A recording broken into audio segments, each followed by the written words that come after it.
se acerca su venida, se oyen ya los pasos del rey que se aproxima. Hasta de aún nos queda anunciar a pueblo y gente que Jesús está volviendo.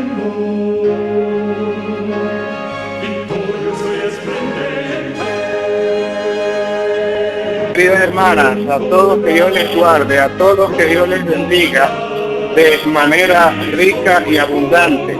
Hermoso día hoy, feliz amanecer y agradeciendo al Señor la oportunidad de la noche que nos dio, agradeciendo también el privilegio de estar en mi cadena. La palabra dice en Lamentaciones, y quiero comenzar con este texto: por la misericordia de Jehová no hemos sido consumidos, porque nunca decayeron sus misericordias. Nuevas son cada mañana, grande es tu fidelidad. Mi porción es Jehová, dijo mi alma, por tanto en él esperaré. Acabo de leer Lamentaciones, capítulo 3, versículos 22 al 24. Así es que con estas palabras quisiera invocar la presencia de Dios en esta hora y decirle: Padre nuestro que estás en los cielos, santificado sea tu nombre ahora y siempre. Señor, bendecimos tu nombre. Señor, como creación tuya, como hijos tuyos, nosotros humildemente nos postramos en reconocimiento de tu majestad y de tu grandeza, admitiendo al mismo tiempo nuestras limitaciones. Señor, nos presentamos ante ti en esta hora para decirte con todo nuestro ser: gracias. Gracias por lo que has hecho. Gracias por lo que nos has dado. Gracias por el don de la vida.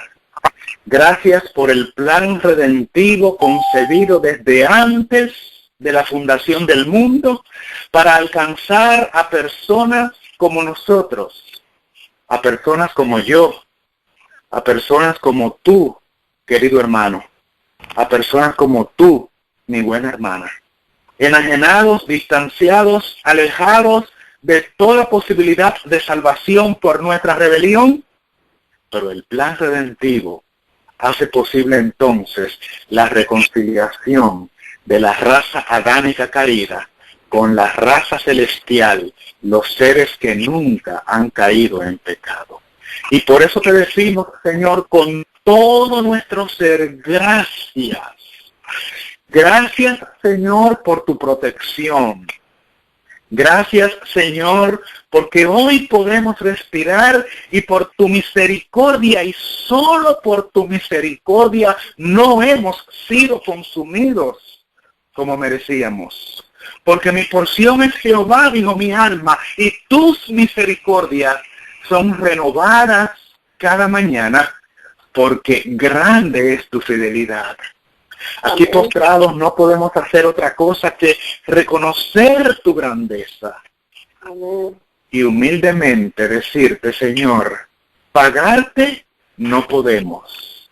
Apenas podemos decir gracias. Y eso es lo que decimos, Señor, con todo nuestro ser.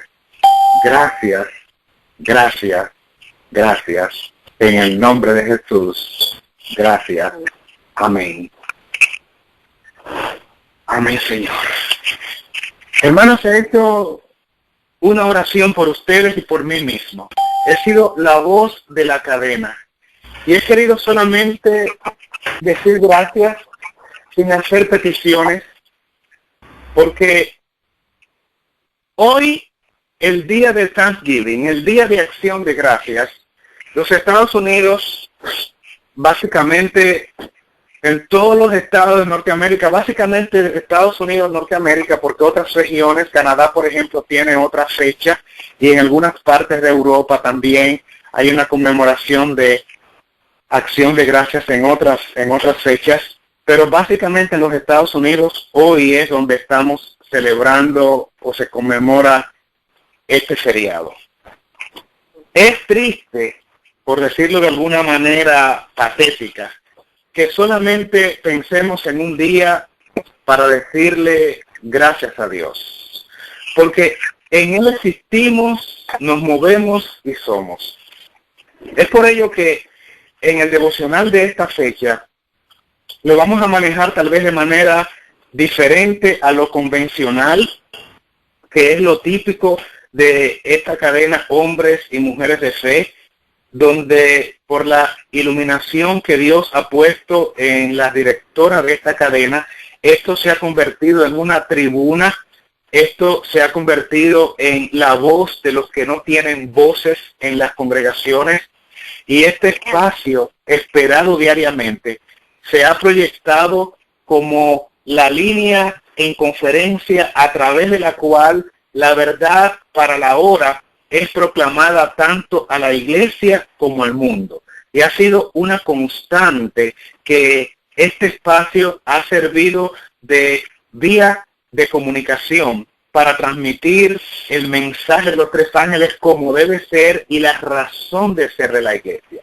Sin apartarnos de ese sentido originario, nosotros, sin embargo, en la fecha de hoy, quisiéramos hacer algunas consideraciones y reflexiones al punto de establecernos en el feriado de la fecha. Vamos a ubicarnos en lo que representa el Día de Acción de Gracias, que comienzo diciéndoles que es el único feriado que tiene una conexión directamente con el cristianismo.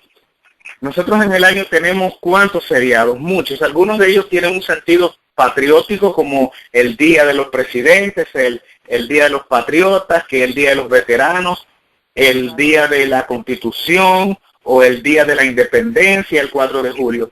Pero este feriado particularmente tiene una connotación cristiana y es el único feriado que tiene una connotación cristiana, porque hay otros feriados que tienen una connotación totalmente religiosa pagana, como lo son, por ejemplo, la Semana Santa. Ese feriado de Semana Santa no tiene absolutamente nada que ver con cristianismo, aunque la iglesia al bautizarse de el paganismo, al bautizarse de religiosidad, lo ha acogido, pero no tiene nada que ver con lo que es cristianismo, ni se puede rastrear en la Biblia. Más bien tiene sus orígenes en las prácticas paganas. Lo mismo podríamos decir de el Día de las Madres, el Día de los Padres, el Día de San Valentín, que tiene como símbolo a este dios Cupido de la mitología griega, romano, pagana. Así es que el único feriado que tiene que ver realmente con cristianismo es Acción de Gracias, es Thanksgiving, porque la Navidad también tiene sus orígenes, saben ustedes, y Año Nuevo en fiestas paganas desde el siglo IV, pero mucho antes, desde el Antiguo Testamento. Lo triste y lamentable es que la humanidad, y particularmente vamos a enfocarnos en lo que tiene que ver con los Estados Unidos, haya desvirtuado tanto este día y lo haya sacado de contexto, y también haya de alguna forma secularizado su propósito originario. No podemos nosotros limitar las acciones de gracias a un solo día, porque nuestro Dios, como hemos dicho, nos da sus misericordias cada mañana y estas son nuevas. Se ha perdido grandemente el sentido de lo que es este feriado, donde vamos a hablar un poquito hoy tal vez de la historia y vamos a adentrarnos en algunos aspectos inclusive geográficos y rastreando su origen. Pero no podemos nosotros suponer que nuestra relación con Dios y exactamente lo que tiene que ver con dar gracias, limitarlo a un solo día. Y es triste a veces escuchar las oraciones que nosotros formulamos a Dios y cómo no estamos identificados con nuestro rol de hijos y Él nuestro Padre, porque creemos que orarle a Dios e ir en oración hasta su trono e invocarle es traerle al Señor un cereal de peticiones donde lo único que hacemos es presentarle nuestras quejas y nuestras necesidades, olvidándonos de que Dios es el proveedor. El Señor está listo para darnos lo que necesitamos, y Él mismo nos ha motivado a decir: buscad y hallaréis, llamad y se os responderá, porque todo aquel que busca halla, y al que llama se le abrirá.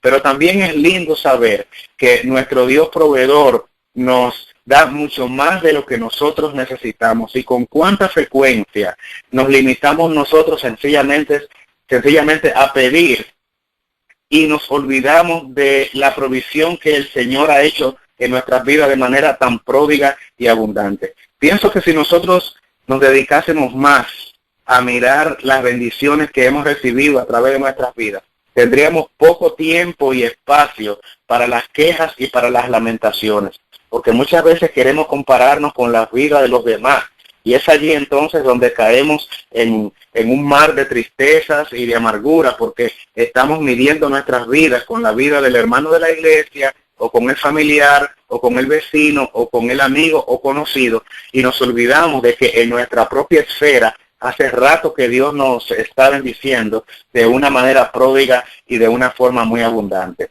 Es muy probable que en este momento, e incluyo esto en estas reflexiones, estamos haciendo pensamientos un poquito sueltos aquí, pero lo que queremos es ubicarnos en lo que tiene que ver con esta actividad que se celebra hoy en los Estados Unidos, y cuánto se ha tergiversado, y cómo eso también puede afectarnos a nosotros como creyentes. Pero completando la idea, lo que estoy diciendo es: lo más probable es que la mayoría de los que ahora estamos en este espacio, en esta cadena telefónica, pues hayamos dormido bajo techo la noche de anoche. Es muy probable que de alguna forma hayamos estado abrigados, y que hoy tengamos también desayuno. Este es el país de la abundancia. En este país hay lugares donde hasta se regalan los alimentos.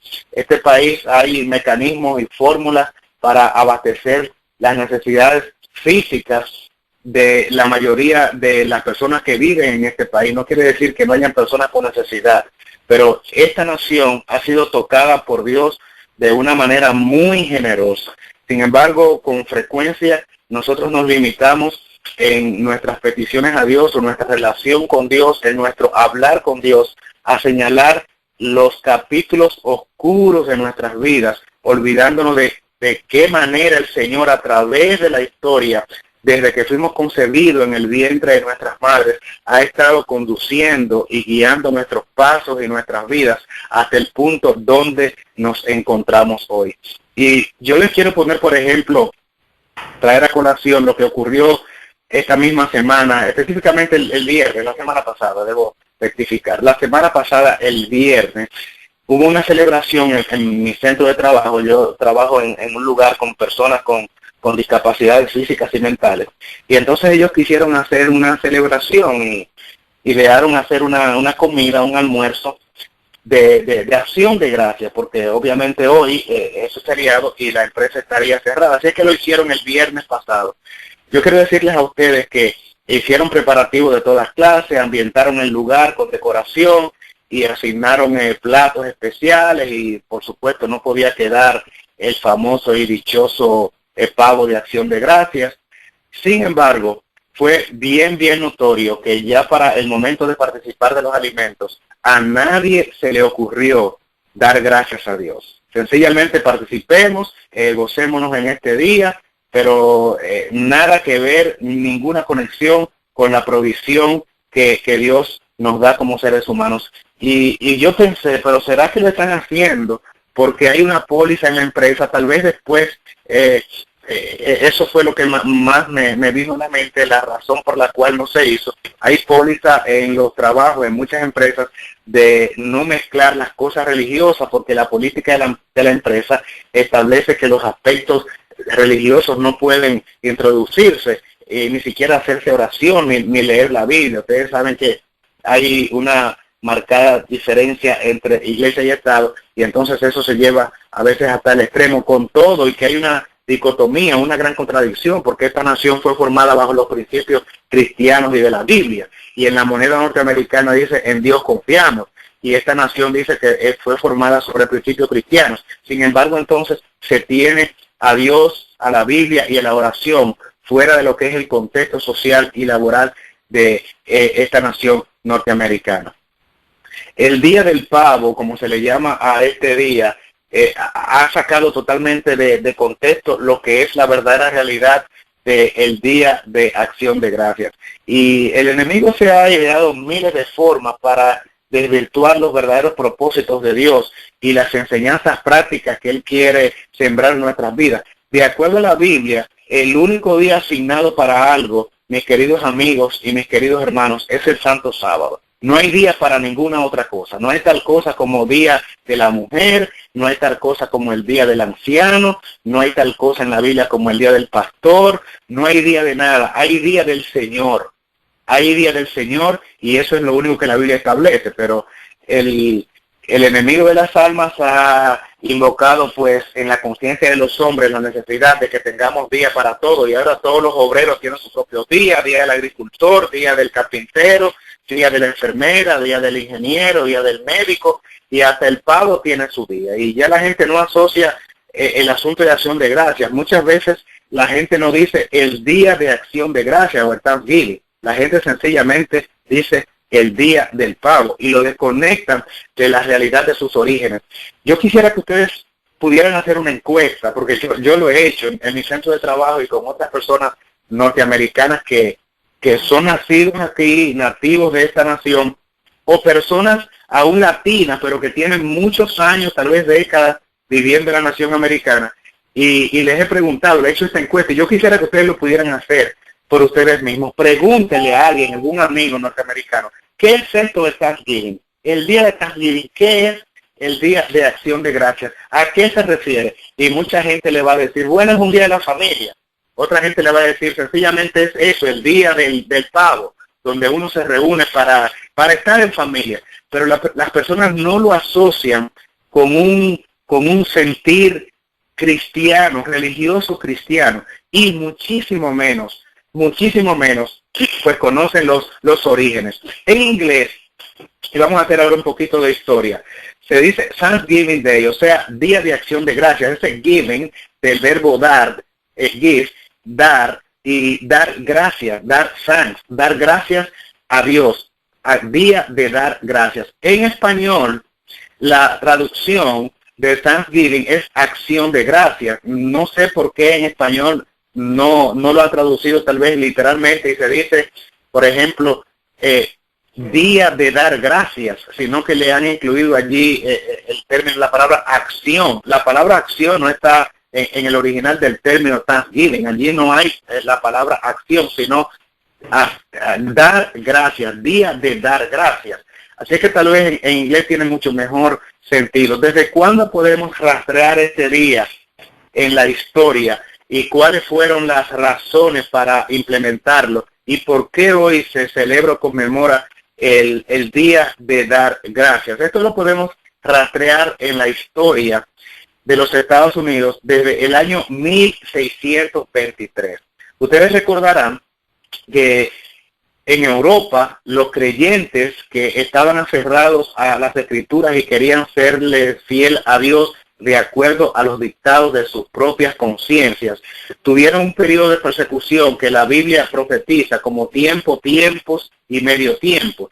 Llevado a la esfera de lo que es el conteo profético, esto equivale a 1260 años. Y nosotros conocemos por la historia y las profecías que ese periodo de persecución, primariamente en Europa, parte de África, pero principalmente en Europa, comenzó a contabilizarse desde el 538 con el emperador Justiniano, y hubo un periodo de 1260 años, como dice la palabra, terminando en 1798, cuando este poder dominante en el mundo, que era no solamente iglesia, sino el poder temporal o político que gobernaba el planeta en ese entonces, el clero papal, el dominio de la hegemonía papal, pues dominaba el mundo en ese entonces. Eso también está expresado en Daniel 2, también en Daniel capítulo 7 y versículo 8, donde este sistema clerical papal se le identifica como el cuerno pequeño. También Apocalipsis capítulo 13 y versículo 17 habla de este poder que también tendría una hegemonía, un dominio, un poder, una autoridad en el mundo por 1260 años. Y la Biblia establece que al final de ese tiempo, este poder sería quitado del escenario político, histórico y profético por un tiempo, porque recibiría una herida de espada, quiere decir que saldría de circulación, pero esta herida mortal que le afectaría en lo que tiene que ver con poder, autoridad y dominio, eventualmente al final de los tiempos y justo antes que Cristo regresara, justamente en los días que estamos viviendo nosotros, ese poder sería restaurado, esa herida sería restaurada, curada o sanada y volvería otra vez a tener dominio. Así es que no adentrándonos demasiado en las profecías, que no es el tema, sencillamente de soslayo, así, de manera en paréntesis, introducimos este comentario para que sepamos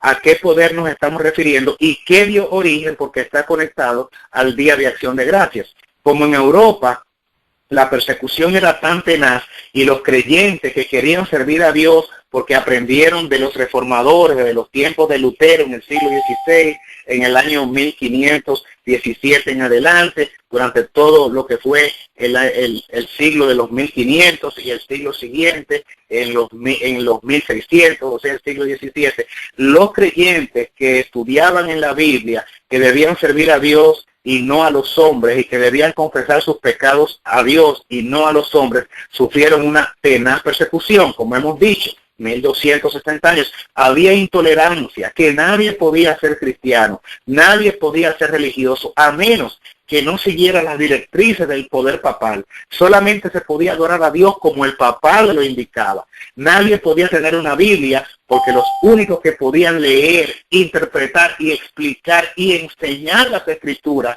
era el clero, o sea, el ministerio sacerdotal que estaba afiliado al sistema papal. Así es que ellos, buscando salida, orándole a Dios y queriendo una salida de escape, entonces deciden abandonar los países de Europa, entiéndase Holanda, Francia, Alemania, Inglaterra, los Países Bajos, y decidieron entonces buscar tierras allende el mar, detrás de los océanos, en lugares remotos y distantes, donde pudieran ellos establecerse, y como finalmente lo lograron al llegar a la costa este de los Estados Unidos, formando los estados que hoy llamamos New England, donde dijeron los peregrinos al llegar: hemos llegado a una tierra donde formaremos un gobierno sin rey, sin monarquía, que es lo que quiere decir arquía, gobierno.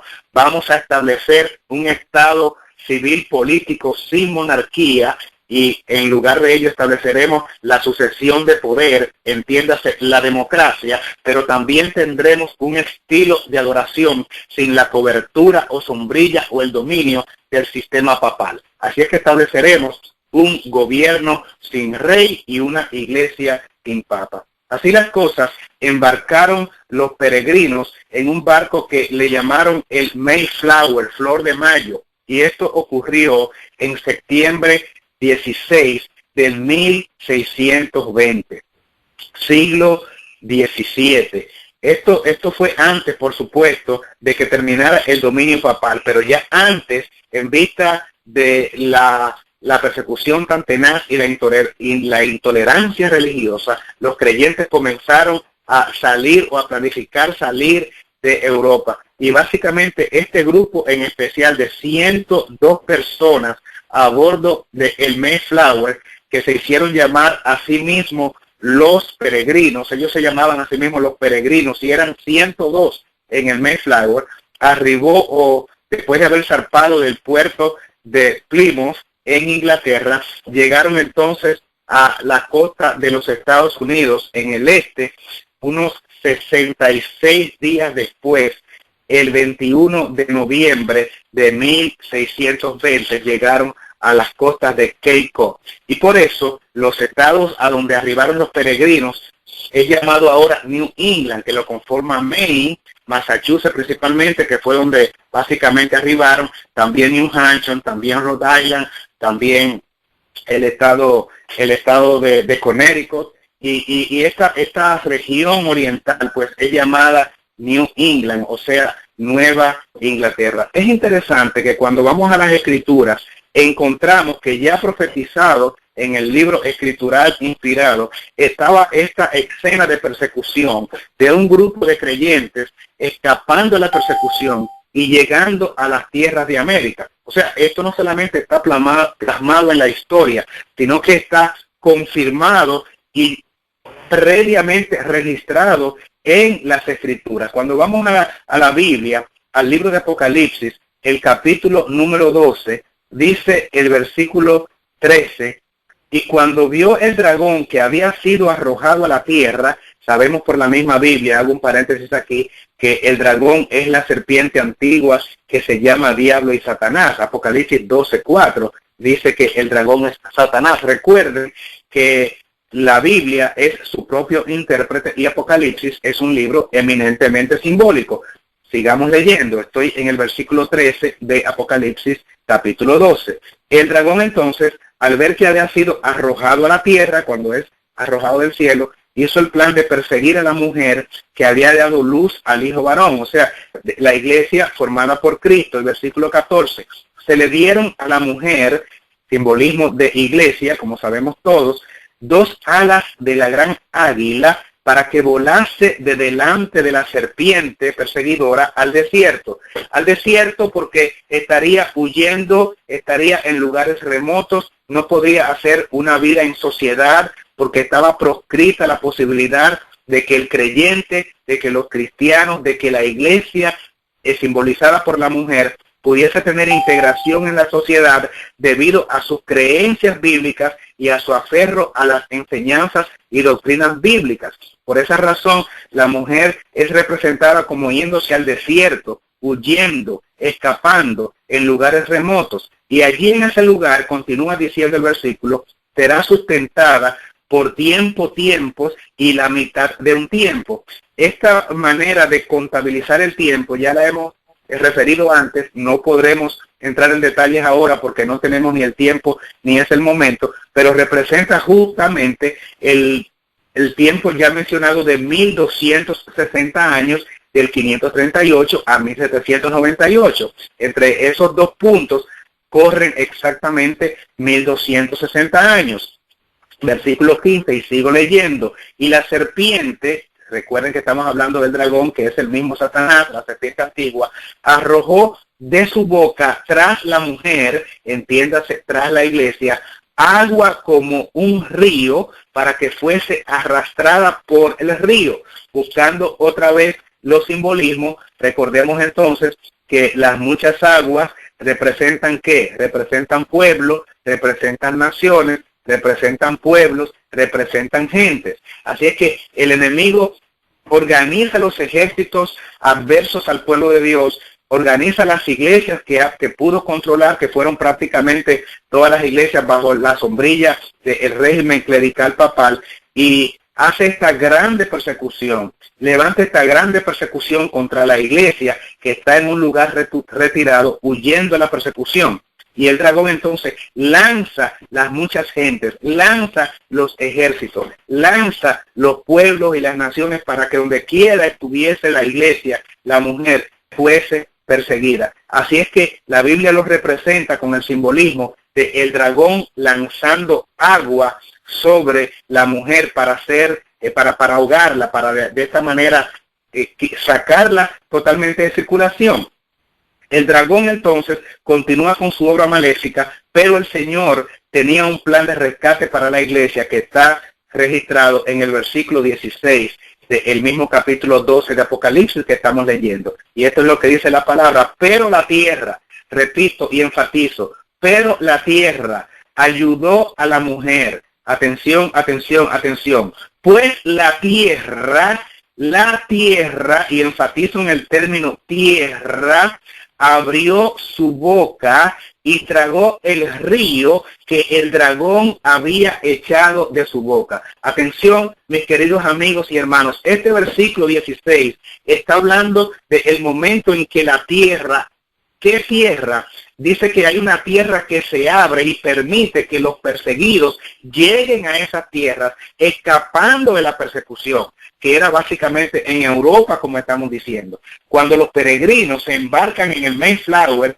el 16 de septiembre del 1620, llegan a las tierras de América. Recuerden que para ese tiempo América era una tierra virgen, apenas un siglo antes, en los 1500, en 2 siglos antes, en los 1492 a finales, cuando Cristóbal Colón se descubre el continente americano. Por eso a América se le llama el Nuevo Mundo. El mundo que ya existía y que era conocido era África, Asia y Europa. Ya Inglaterra, en el momento en que surge Estados Unidos como una semillita que sale pequeñita de la tierra y se va haciendo fuerte y robusta, como lo representa gráficamente el conflicto de los siglos, cuando eso ocurre con los Estados Unidos de Norteamérica, hace rato que Inglaterra es una potencia mundial, hace rato que existía Japón y que existían los países del África, por ejemplo. Hace rato que ya Egipto y las culturas antiguas de Grecia, de Roma, ya estaba en el escenario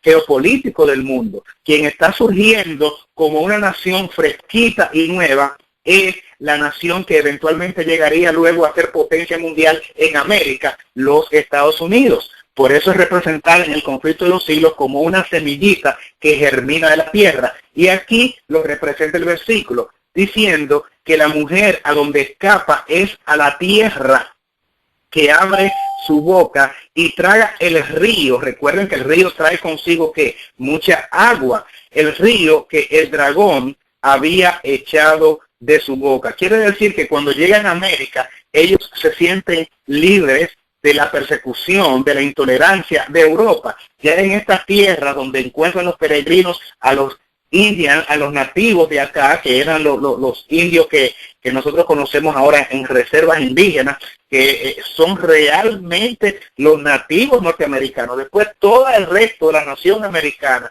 todos los anglosajones que hoy ocupan esta nación, de los 325 millones que pueblan actualmente, de acuerdo al censo más reciente de los Estados Unidos, son hermanos queridos inmigrantes venidos de Europa, venidos de África y de otras partes. Por eso la mezcolanza de razas aquí en los Estados Unidos, que no es una raza pura, no es una nación pura como otras que han conservado sus orígenes, su abolengo y su árbol genealógico bastante aferrado a los orígenes. La nación americana es formada por inmigrantes de todas partes del mundo, básicamente de Europa.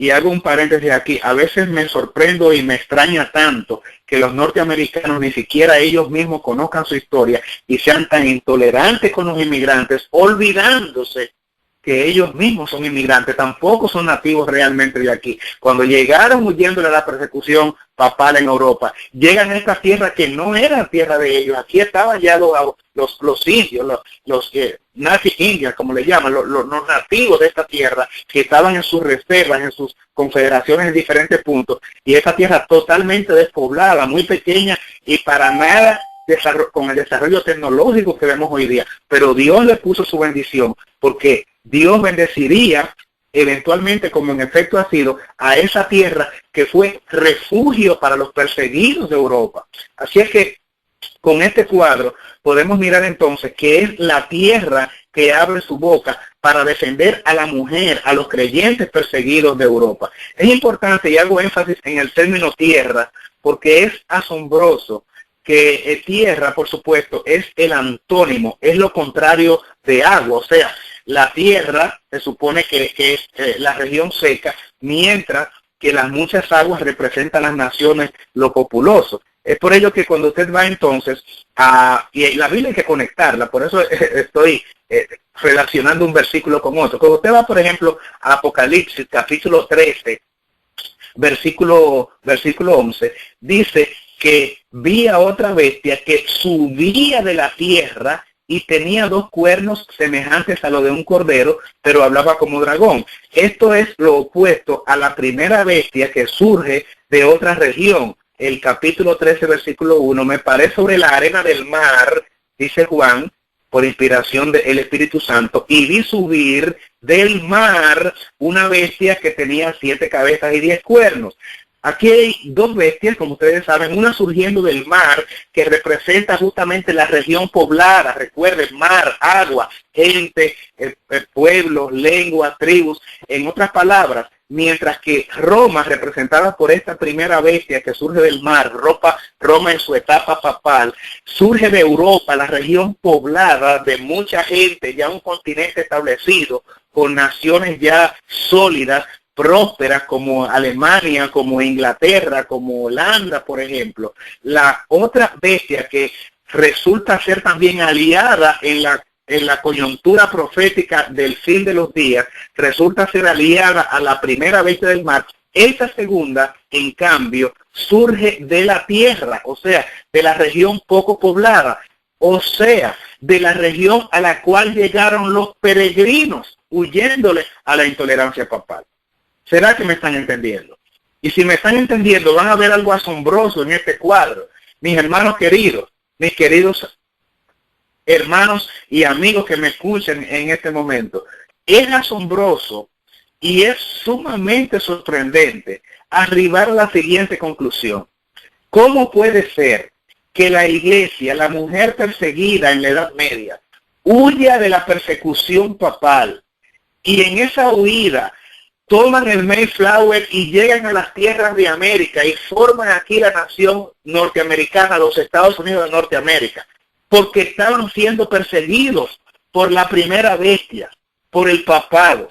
Y de acuerdo a las profecías entonces, esa iglesia perseguida, con el discurrir de los tiempos, hace alianza justamente con el poder que le persiguió en Europa y que motivó que saliera huyendo, que se escapara de ese poder para llegar a esta tierra, y justamente se alía con su perseguidor de antaño. ¿Se han puesto ustedes a pensar eso? Que con quien está haciendo alianza esta bestia que surge de la tierra, esta iglesia apóstata protestante de los Estados Unidos, mis queridos amigos, mis queridos hermanos, con quien está haciendo alianza es justa y precisamente con el poder que le persiguió en el pasado.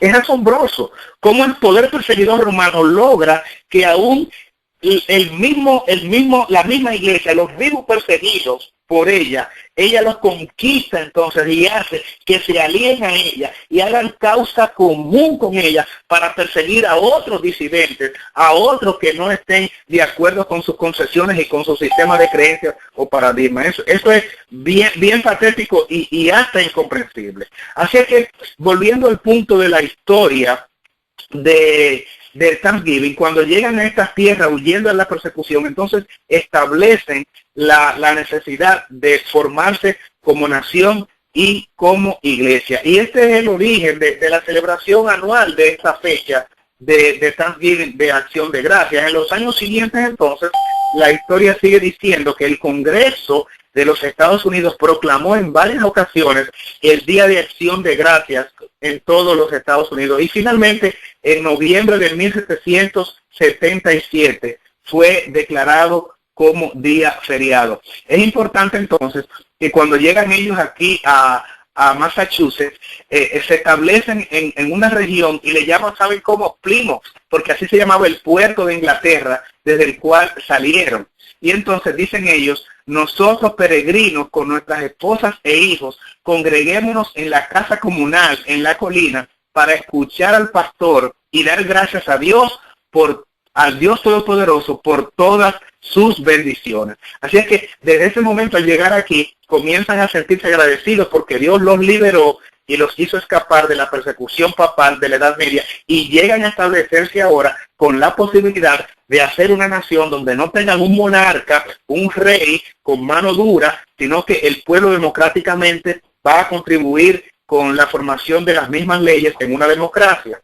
Así es que los Estados Unidos comienza con este servicio de adoración todos los años, y entonces esto fue lo que se declaró: para solemne acción de gracias y adoración con un corazón y una unidad de voz, las personas deben expresar sus sentimientos de agradecimiento y consagrarse al servicio de su divino benefactor, y que sus humildes súplicas plazcan a Dios por medio de los méritos de Jesucristo, quien es misericordioso para perdonar borrando y olvidando sus pecados. Es interesante cómo los Estados Unidos en todas sus declaraciones originales presenta a Dios, presenta a Cristo, presenta el perdón, presenta la Biblia. Una nación cristiana, totalmente sus cimientos, sus basamentos fueron totalmente cristianos. Otra vez el 1 de enero de 1795, el primer presidente George Washington escribió la famosa proclamación de acción de gracias en la cual dijo, y miren estas palabras, nuestro deber, dijo Washington, nuestro deber como personas, con reverente devoción y agradecimiento, es reconocer nuestras obligaciones al Dios Todopoderoso e implorarle que nos siga prosperando y confirmando las muchas bendiciones que de Él experimentamos. Más adelante, en febrero de 1795, el día 19, otra vez George Washington declara y aparta ese día para la acción de gracia en todos los Estados Unidos. Muchos años después, y avanzando a la historia, el 3 de octubre de 1863, ya en el siglo XIX, Abraham Lincoln, presidente de los Estados Unidos, proclamó por carta del Congreso un Día Nacional de Acción de Gracias y lo ubicó para realizarse o para celebrarse el último jueves de noviembre como día de adoración a nuestro Padre Benefactor, quien mora en los cielos. Y esto fue lo que dijo resumiendo. Miren los criterios, los términos y los conceptos de este discurso de Abraham Lincoln, que más parece un sermón que un discurso político. Esto es lo que dice: anunciando en las Sagradas Escrituras y confirmado a través de la historia que aquellas naciones que tienen al Señor como su Dios son bendecidas. Pero nosotros aquí en los Estados Unidos nos hemos olvidado de Dios, nos hemos olvidado de la mano que nos preserva en paz. Nos hemos olvidado de la mano que nos multiplica, que nos enriquece, que nos fortalece. Vanamente nos hemos imaginado, por medio del engaño de nuestros corazones, que todas estas bendiciones fueron producidas por alguna sabiduría superior y por nuestra virtuosidad. Me ha parecido apropiado que Dios sea solemnemente reconocido, Él es que sea reverenciado, y agradezcámosle a Él, reconociéndole con nuestro corazón y con una sola voz aquí en esta nación, todos los norteamericanos. Palabras de Abraham Lincoln, parecidas a las de George Washington. Noten, mis queridos amigos, noten, mis queridos hermanos, se parecen estas palabras de Lincoln y de Washington a las palabras de nuestros presidentes modernos que hemos tenido en los últimos 30 años aquí en los Estados Unidos, especialmente los últimos 2 o 3, cada vez más distanciados de Dios, cada vez más aferrados a las tradiciones, a las prácticas del mundo, cada vez más divorciados de los preceptos de la ley de Dios. Nuestros presidentes contemporáneos, muy distante a lo que fue el concepto originario de los que formaron la nación americana. El Señor quiere que nosotros como su pueblo sepamos tener un corazón agradecido. El primero de los mensajes de los 3 ángeles dice: temed a Dios y dadle gloria, porque la hora de su juicio ha llegado. Nosotros tenemos que avanzar reconociendo que independientemente de la vorágine que cubre el mundo con una sombra de perspectiva negativa, independientemente de los tambores de guerra que no solamente nos darán a distancia, sino en la realidad patética de nuestra presencia hoy en día, suenan ya con visos de que algo inminente y grandioso va a ocurrir. Por encima de todo eso, el pueblo de Dios debe levantar nuestras cabezas sabiendo que nuestra redención está cerca. Y mientras esperamos las glorias del día venidero, con un corazón decidido y alegre, debemos comenzar a reavivar nuestros espíritus, reavivar nuestras intenciones de fidelidad a Dios en todos los órdenes y dar este mensaje y esta proclama a todo el mundo, porque si Dios es con nosotros, ¿quién contra nosotros? No le place a Dios que su pueblo ande de una manera taciturna, cabizbajo, todo amargado, no entendiendo que aún a pesar de las desgracias de este mundo y de los 6,000 años de pecado, todavía se puede mirar belleza en la naturaleza, todavía la creación de Dios refleja su amor, todavía los cielos cuentan la gloria de Dios y la expansión denuncia la obra de sus manos. Es por eso que Pablo dice en Efesios capítulo 5, versículos 19 y 20. Hablad entre vosotros con salmos, himnos y canciones espirituales, cantando y alabando al Señor con todo el corazón. Siempre dad gracias, dice Pablo, siempre dad gracias por todo al Dios y Padre en el nombre de nuestro Señor Jesucristo. Dice la Biblia en este texto de Efesios 5, 19 y 20, independientemente de lo que pase, da gracias. Nosotros a veces estamos pareciéndonos a los inconversos, que estamos esperando solamente las beatitudes, las bendiciones, las cosas buenas que nos pasan para elevar nuestras oraciones al Señor, levantar nuestra cabeza y quizás, si acaso, entonces decimos gracias. Pero los grandes hombres y mujeres de Dios a través de la historia tenían la conciencia de que aún en el horno de la aflicción hay una razón, hay un motivo, hay una causa, hay un por qué decir gracias a Dios, porque Él tiene la última palabra y Él ve el fin desde el principio, que independientemente de las tragedias por las cuales tenemos que pasar en esta vida y el fragor del fuego, que son las pruebas por las cuales tenemos que atravesar para hacernos hombres y mujeres realmente estables con un carácter semejante al de Cristo, hay un propósito oculto en todo ello, hermanos, que no siempre conocemos, pero más adelante, como dice un himno, más adelante entenderemos,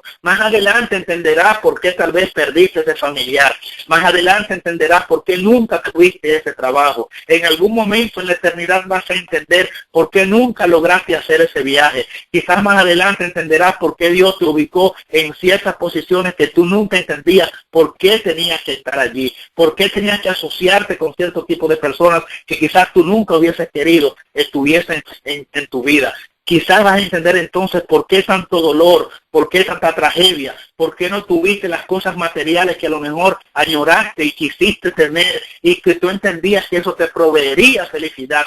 Dios sabe que no te iba a hacer para bien y por esa razón prefirió entonces que tú estuvieses abstenido de proveerte de esas bendiciones que para ti serían bendiciones, para el Señor no. Así es que todo lo que hagáis, continúa, dice Pablo en Colosenses 3:17, y todo lo que hagáis, y cuando dice todo, es todo lo que hagáis, sea de palabra, sea de hecho, hacedlo en el nombre del Señor Jesús, dando gracias a Dios el Padre por Él. Colosenses 3:17. Hermanos, tengamos un espíritu de adoración.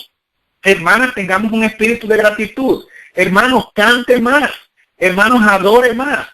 Intervenga en su vida o invada su vida, haga una invasión en su vida con la presencia de Dios en todos los órdenes.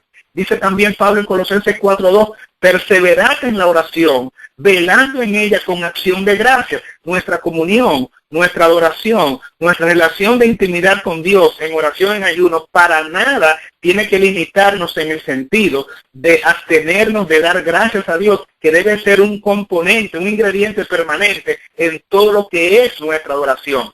Y finalmente, 1 Tesalonicenses 5:18. Oigan este texto también, qué hermoso. Dar gracias por todo, enfatiza nuevamente, porque esta es la voluntad de Dios para ustedes en Cristo Jesús. No solamente un consejo, sencillamente Dios está diciendo, eso es lo que yo quiero que ocurra en la vida de ustedes, creyentes.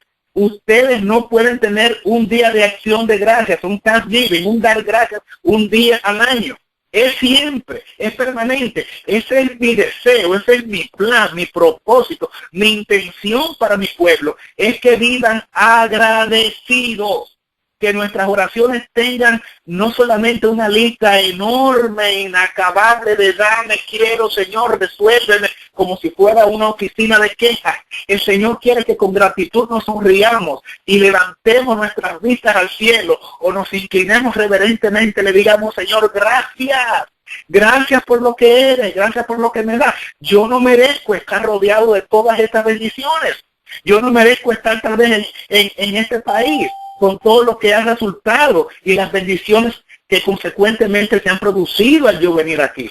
Señor, mi familia, Señor, mi trabajo, Señor, mis recursos, gracias, gracias y gracias. Pero esperamos una vez al año para decir un poquito de gracias y el resto del año nos la pasamos quejándonos de manera taciturna, de manera lóbrega y reflejando justamente lo contrario a lo que es la imagen de Dios. hombres y mujeres que confían en el Señor, que saben que a pesar de las dificultades, los problemas y la prueba de esta vida, hay un futuro mejor para aquel que le sirve y que hay una patria celestial aguardando por nosotros que debiera refrigerarnos el espíritu, más tener alegría. Y vivimos por allí, hermanos, solamente llorando y cabizbajos. No parecemos que nuestro Dios está en los cielos. No parecemos que tenemos un Dios poderosísimo que está en control del universo entero y de nuestras propias vidas. Y nuestro semblante refleja lo taciturno, la lobreguez, la tristeza, el decaimiento, y nuestras vidas son caídas y amarillentas, y no parece que el sol de justicia nos está alumbrando. Hermana querida, yo quiero decirte en esta mañana, mi buen hermano que me escucha, yo quiero apelar a tu conciencia en esta mañana. ¿Quién está iluminando tu ser? ¿Es el sol de justicia o es sencillamente lo que marca y determina tu vida son los problemas y las deudas y las situaciones y las enfermedades y los desastres y las noticias negativas? Quiero decirte en el nombre del Señor, levanta ese ánimo. A ti de doblado ánimo, hermanos, a ti que estás taciturno allí solamente llorando en la lobreguez de tus necesidades y cantando tus carencias y elevando tu boca solamente para decir, no tengo, me pasa esto, tengo tragedia. Y el Dios del cielo, ¿acaso no es una sombrilla y no es escudo para su pueblo? Escuchen esta cita, escuchen esta cita. Voy a leer del Camino a Cristo. Si representamos verdaderamente a Cristo, haremos que su servicio parezca atractivo, como lo es en realidad. Los cristianos que llenan su alma de amargura y tristeza, murmuraciones y quejas, están representando ante otros falsamente a Dios y a la vida cristiana. No estamos representando a Dios, hermano. Sigo la cita. Dan la impresión estos cristianos de que Dios no se complace en que sus hijos sean felices, y en esto dan falso testimonio contra nuestro Padre Celestial. Es un mal testimonio que le damos al mundo. No hay alegría en nuestro semblante, no hay una sonrisa en nuestros labios. ¿Saben qué, hermanos amados? Cristo, la Biblia dice que fue varón de dolores, experimentado en quebrantos. Pero se han puesto ustedes a pensar que cuando Cristo llegaba a las comarcas, a los pueblos, todo el mundo, desde el más pequeñito hasta el más grande, quería estar cerca de Jesús. ¿Cuál era el imán? ¿Cuál era la atracción? ¿Cuál era la personalidad tan atractiva que hacía que los chiquitines y los muchachos y los adolescentes quisieran estar con Cristo? El deseo de toda la gente dice que a muchos de ellos los abrazaba y a los pequeñitos se los ponía en sus piernas. Y todos estaban felices y gozosos. Y Jesús infundía paz donde quiera que llegaba. No me parece que una actitud de un ser negativo y retraído y con un rostro adusto produjera precisamente ese efecto. Continúo con la cita de Servicio Cristiano y de Camino a Cristo, página 116 y siguiente. Básicamente, del Camino a Cristo, página 116. Satanás se regocija cuando puede inducir a los hijos de Dios a la incredulidad y al desaliento. Hay muchas pruebas, hermanos, pero no tenemos que vivir 24 horas desalentados y con el rostro hacia el piso como unos derrotados. Satanás se deleita cuando ve a su iglesia desconfiar de Dios y dudar de su buena voluntad y de su poder para salvarnos. Satanás procura siempre presentar la vida religiosa como una vida lóbrega, o sea, amarillenta, oscura, sin esperanza. Desea Satanás hacer aparecer la vida religiosa como trabajosa, difícil, y cuando el cristiano por su incredulidad presenta en su vida la religión bajo este aspecto, secunda o respalda la mentira de Satanás. Muchos, al recorrer el camino de la vida, se espacían en sus errores, fracasos y desengaños, y sus corazones se llenan de dolor y desaliento. Hago un alto aquí para continuar con la cita que está buenísima en la última parte. No podemos nosotros tener como una banderita blandiéndola todo el tiempo los errores y la vida de caídas y de fracasos y de desengaños que hemos tenido en el pasado. Es Satanás quien siembra esa semilla. El Señor no quiere que vayamos arrastrando el lastre de nuestros pecados, de nuestros dolores, de nuestras equivocaciones, porque en esa actitud nosotros no podemos glorificar a Dios, ni podemos ser un testimonio positivo para la humanidad, ni dar el mensaje de la hora. con poder y alumbrar el mundo con su gloria, porque sencillamente, ¿cómo puedo yo reflejar la luz de Cristo y la esperanza para el mundo y la esperanza de gloria y de la vida eterna cuando yo soy un derrotado que sencillamente todavía tengo en mis espaldas y bajo mis hombros la gran carga del fardo de pecado de mi infancia, de mi adolescencia, de mi juventud? ¡Ay, este error que hice! Pero ven y estemos a cuenta, si tus pecados fueran como la grana, como la nieve, serán emblanquecidos. Si fueran rojos como la grana, como la nieve, serán emblanquecidos. Te voy a hacer una nueva criatura. Venid a mí todos los que estéis trabajados y cargados, y yo os haré descansar. Echando todas vuestras cargas sobre vosotros, porque yo tendré cuidado de ustedes, dice la Biblia. Algunas de las promesas que así me vienen de repente. Y con esa hermosísima promesa, ¿cómo es que yo puedo todavía no entender a este punto que el Señor dice en el Calvario están consumadas tus mayores esperanzas? Hay promesas para ti de perdón. Si yo no me he perdonado, ¿cómo puedo pretender entonces que Dios realmente me haya perdonado? El mismo que dijo, echaré tus pecados en el fondo del mar y no me acordaré más de tus maldades y no me acordaré más de tus pecados. Y el Señor dice, yo no me acuerdo de ellos. Pero yo le digo, Señor, pero yo sí me acuerdo que lo eché en el fondo del mar. Ay, Señor, pero que tú te acuerdas que en el año 2000 lo que hice, que yo no me acuerdo de eso. Levántate de ahí, pon una sonrisa en tu rostro, sigue adelante, hay un futuro promisorio para ti. Yo estaré contigo todos los días hasta el fin del mundo. Tengo un proyecto de vida para ti. Tengo una promesa para ti. Tengo un ministerio para ti. Debes elevar tu voz en cántico y alabanza. Manifiesta a través de la obediencia que Dios ha transformado tu vida y que eres un ser regenerado y perdonado. Debes avanzar porque tengo una misión para ti. No, pero el diablo nos quiere derrotados. El diablo nos quiere que nosotros no nos perdonemos a nosotros mismos. Y eso implica desconfiar del poder actuante de la justificación de Dios en nosotros. Porque si yo no me he perdonado, entonces le estoy diciendo mentiroso a Dios. Porque Él dice que nos limpiará de todo pecado y nos limpiará de toda maldad. Si yo no actúo en consecuencia, entonces yo no estoy creyendo esa promesa. Y sin fe es imposible agradar a Dios. Y si no le creo a Dios, entonces tampoco tengo posibilidad de ser restaurado ni de ser regenerado. ¿Están ustedes mirando el cuadro, mis queridos amigos, mis queridos hermanos? Sigo diciendo, ¿no es acaso que no ha habido en su experiencia antigua ninguna hora feliz? ¿No habéis tenido algunos momentos preciosos en que vuestro corazón palpitó de gozo, respondiendo al Espíritu de Dios? Si han habido momentos buenos, ¿por qué tanto recalcar los negativos? Sigue diciendo la cita. Cuando recorréis los capítulos pasados de vuestra vida, ¿no encontráis alguna página agradable? ¿No son las promesas de Dios fragantes flores a cada lado de vuestro camino? ¿No permitiréis que su belleza y dulzura llenen vuestro corazón de gozo? Las espinas y abrojos solo os herirán y causarán dolor. Y si recogéis únicamente esas cosas y las presentáis a otros, ¿no estáis menospreciando la bondad de Dios e impidiendo que los demás anden en el camino de la vida? Somos estorbos, somos trabas. No es sabio. Oiga la última parrafito, escúchelo bien, que son 5 líneas. Escúchelo con atención. No es sabio reunir todos los recuerdos desagradables de la vida pasada, sus iniquidades y desengaños, para hablar de esos recuerdos y llorarlos hasta quedar abrumados de desaliento.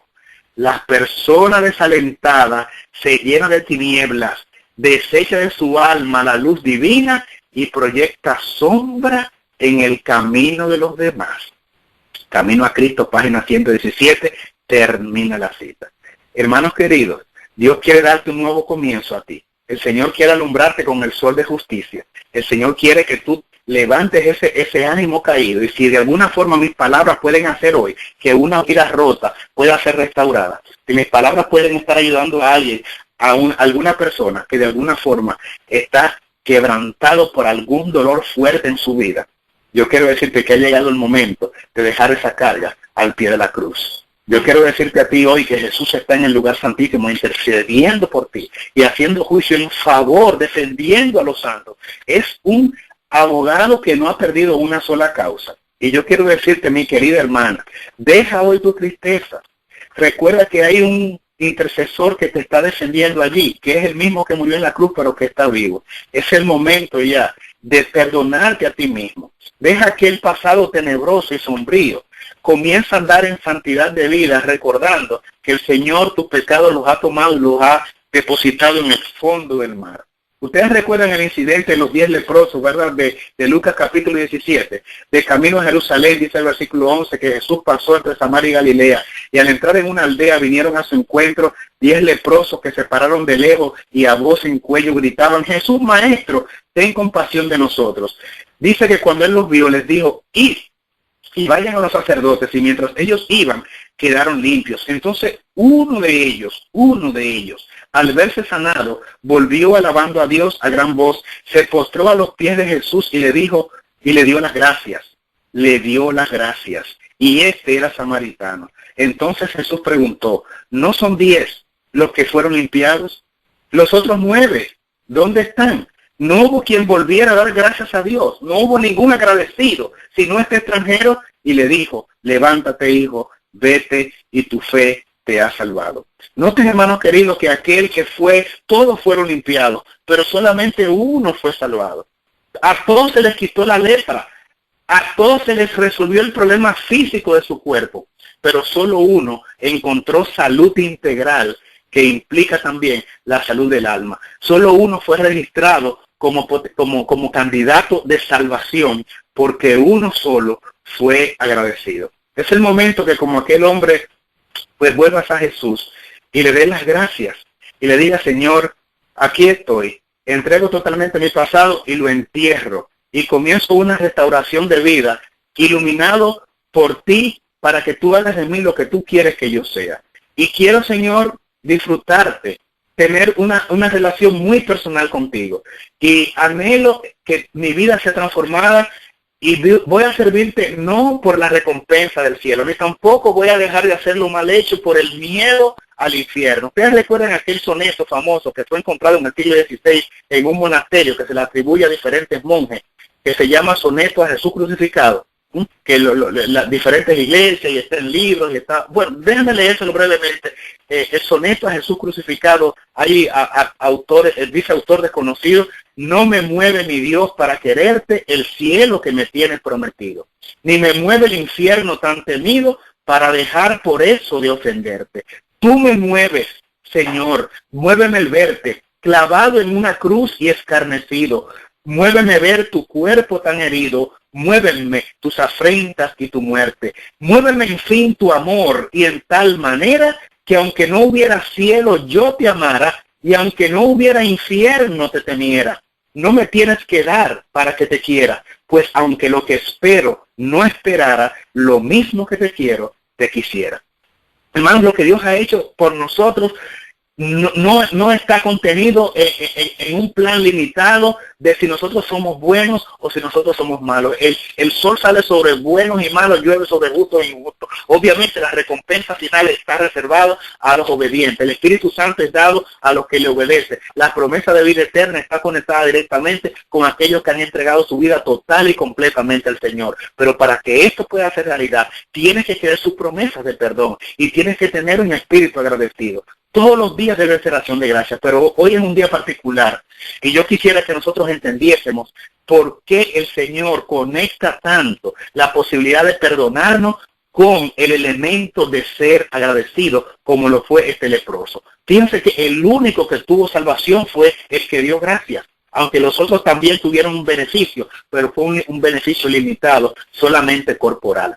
Nosotros quisiéramos un beneficio que vaya más allá de simplemente que el Señor nos provea salud física. Nosotros queremos solamente un beneficio, no solamente un beneficio limitado a las cosas terrenales. Nosotros queremos también la plenitud de la bendición de Dios. Yo pienso que como se acerca ese día majestuoso y glorioso que nosotros creemos y predicamos, se acerca aquel gran día, hermanos queridos, donde nosotros vamos a tener el gran banquete, no solamente del Thanksgiving, la cena del Thanksgiving o de la acción de gracias, no solamente la Pascua que Cristo prometió a sus discípulos, volveré a participar con alegría de este momento de la Pascua, pero va a ser allá en el reino eterno. Oh, hermanos amados, nosotros tenemos que enfocarnos en esa alegría para que esto nos motive al bien hacer, para que esto nos motive a realmente desechar los atractivos que pareciera tener el mundo, romper la cadena de todo lo que implica Babilonia, porque nuestra vida está centrada en Cristo y las maravillas eternas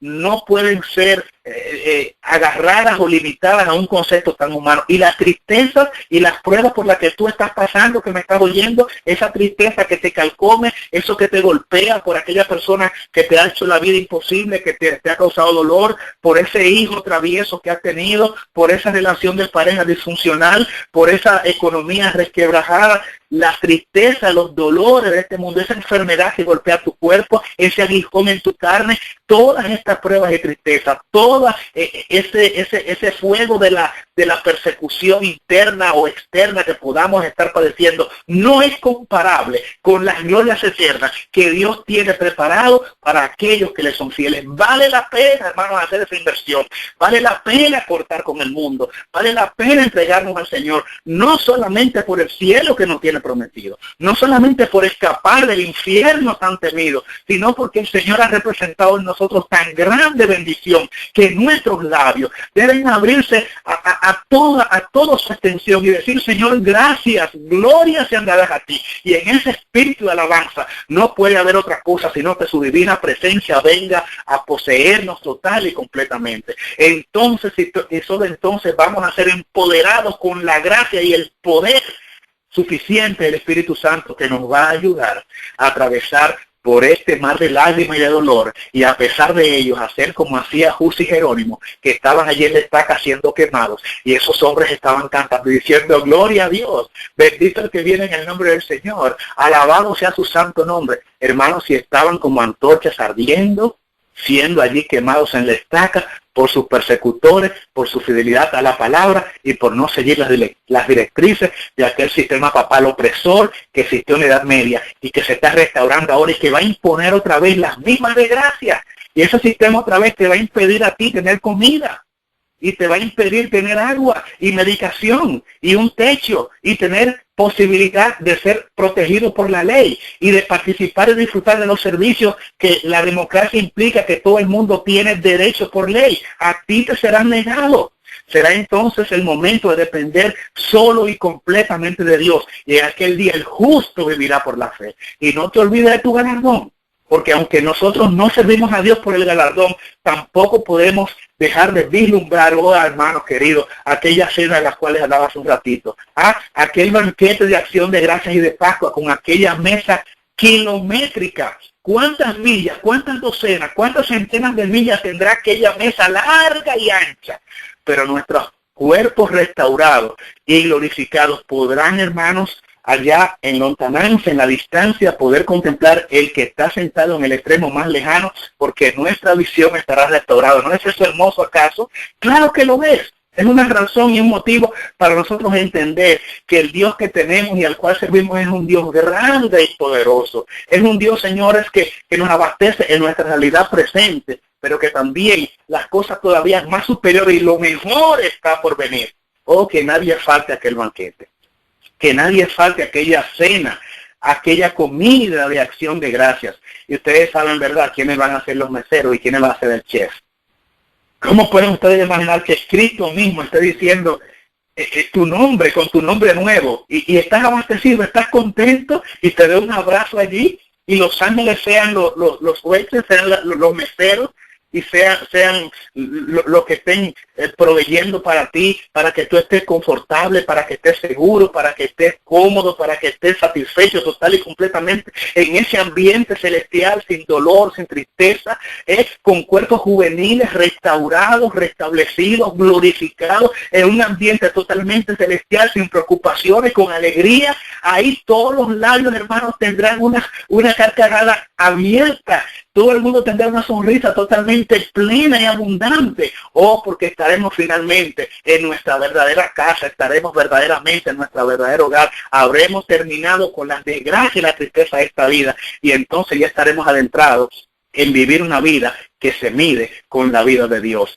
Pero mientras llegan esas esperanzas benditas, la manifestación gloriosa de nuestro gran Dios y Salvador Jesucristo, a pesar todavía de vivir en este mundo sombrío, nosotros podemos resplandecer como luminaria en un mundo pecaminoso, lleno de maldad. Y todavía en medio de esta tristeza, el sol todavía está saliendo. Y todavía hay un buen almuerzo. Todavía los árboles dan buenos y sabrosos frutos. Todavía se puede disfrutar de la belleza de un atardecer o de lo hermoso de la salida del sol en las mañanas. Todavía hay ambientes y panoramas de la naturaleza que llenan nuestras vistas de maravillas y decimos, qué hermoso lugar, qué hermoso sitio. Todavía, a pesar de 6.000 años de pecado contaminando esta tierra y contaminando este planeta. Imagínense entonces lo que será la tierra restaurada, el Edén otra vez restablecido, el paraíso de Dios, donde morarán los redimidos de todas las edades, los seres santos allí. ¿Y sabes qué? Y Jesús en medio de ellos, participando conjuntos con nosotros, glorificados nosotros en nuestros cuerpos. Eso no puede, hermanos, compararse con ninguna tristeza que nosotros tengamos aquí. Así que en este momento, yo quiero, y es lo que voy a hacer, orar otra vez.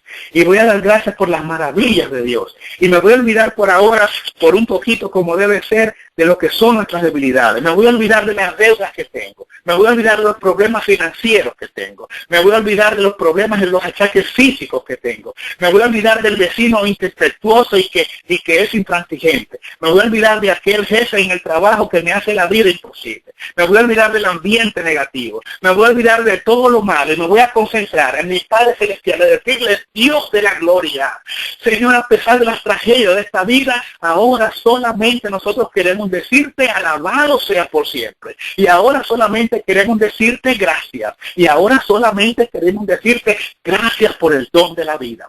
Porque nuevas son tus maravillas y tus bendiciones, renovadas cada mañana. Y ese sol, Señor, también sale para mí.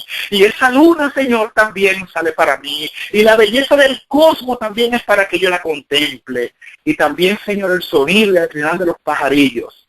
Y los hermosos himnos y las canciones que cantan los creyentes también, Señor, es para alegrar mi vida y para alegrar mi alma. Señor, a pesar de todo lo malo que ocurre en el mundo, no quiero pensar en eso. Y nadie aquí en la cadena quiere pensar en eso, porque todos los días encuentro desayuno. Y te quiero dar gracias, Señor, porque todos los días puedo tener un almuerzo. Te doy muchísimas gracias, Señor, por la gente que me quiere, por la gente que nos quiere. Yo quiero darte gracias, Señor, por los padres que hemos tenido, por mi padre, por mi madre, a pesar de sus defectos y sus situaciones humanas. Yo quiero darte gracias por ello, y los hermanos y las hermanas quieren darte gracias por ello. Y ahora queremos darte gracias por nuestros hijos. Queremos darte gracias, Señor, por los que nos aman, por los que se han portado bien, y hasta por lo que no se han portado tan bien, porque también de ellos tú tendrás cuidado. Y en algún momento, Señor, aunque fuese en el momento de su nacimiento, nos produjeron un momento de alegría. Y queremos darte gracias por nuestros hermanos carnales, por nuestras hermanas también, Señor, por aquellas personas de nuestras familias, por nuestros primos, nuestros tíos. Queremos darte gracias por nuestras parejas, lo que las tenemos. Queremos darte gracias, Señor, por aquellos que son madres y padres solteros. Queremos darte gracias porque a pesar de eso, en algún momento tú también les has abastecido. Te damos gracias, Señor, también por la familia espiritual. Queremos darte gracias por aquellos que nos ministran. Queremos darte gracias por los consejos que recibimos de tu palabra. Queremos darte gracias por la belleza de la naturaleza.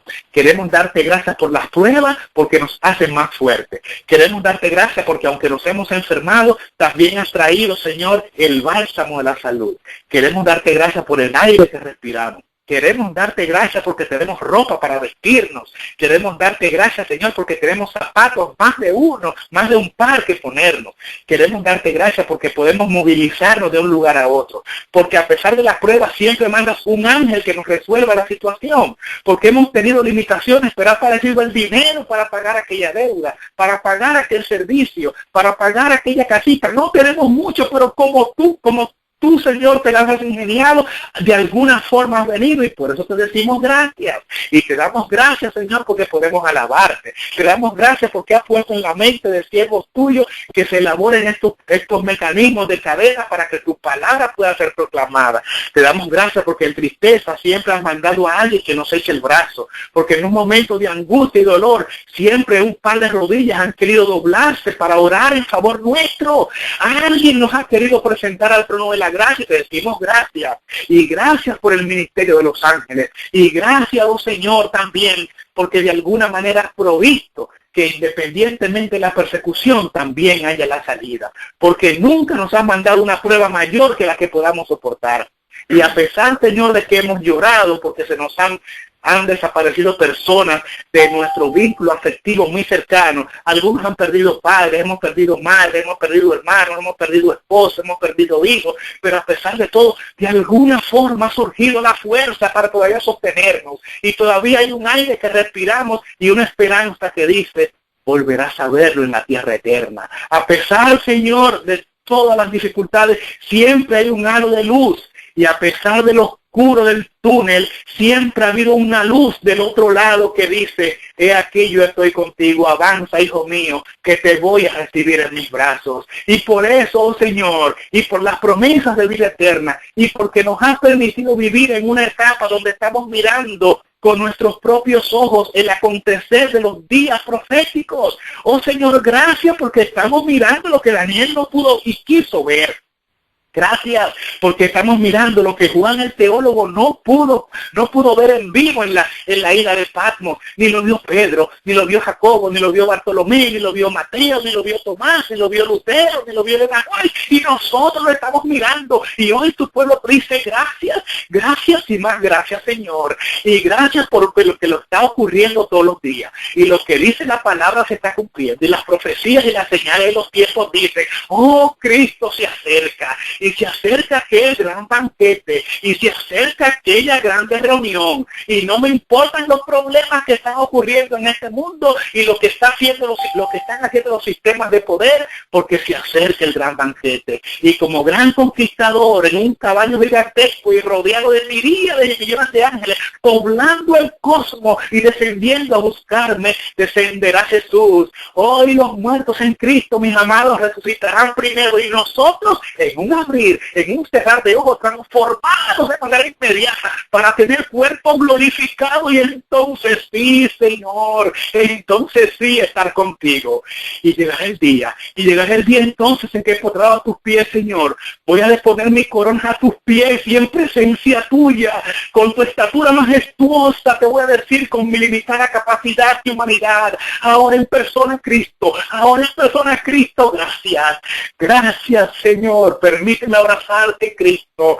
Gracias, porque lo que comenzaste lo terminaste. Has hecho la buena obra en mí. Y a pesar de todo lo que fui, a pesar de toda la tristeza, ya esto nada de lo presente es comparable con la gloria eterna que se manifestará en aquel día cuando seamos conocidos como fuimos conocidos, donde seamos medidos con la vida de Dios, para de ahí en adelante eternidad que no tendrá fin. Entonces sí mi cantar será un cantar eterno de gracia. Entonces sí mi voz será una aleluya permanente. Entonces sí mi oración será sempiterna, porque con los redimidos y salvados de todas las edades, entraremos entonces en aquella tierra eterna, no mancillada con el pecado, sin tristeza, dolor, ni aflicción, ni enfermedad, ni muerte. Y por siempre jamás nuestros labios dirán en aquel día y para siempre, gracias, gracias, gracias mi Jesús por haberme salvado. Gracias mi Jesús por haberme restaurado. Gracias Jesús por haber implantado en mí tu carácter, darme un nombre nuevo. Gracias, gracias por la eternidad. Y en ese maravilloso nombre en el cual damos gracias, el nombre de Jesús, hacemos esta plegaria otra vez con acción de gracia, diciendo aleluya, gracias Señor, en el nombre de Jesús. Amén, amén Señor, el banquete se acerca, Maranata, Cristo ya viene.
Oye.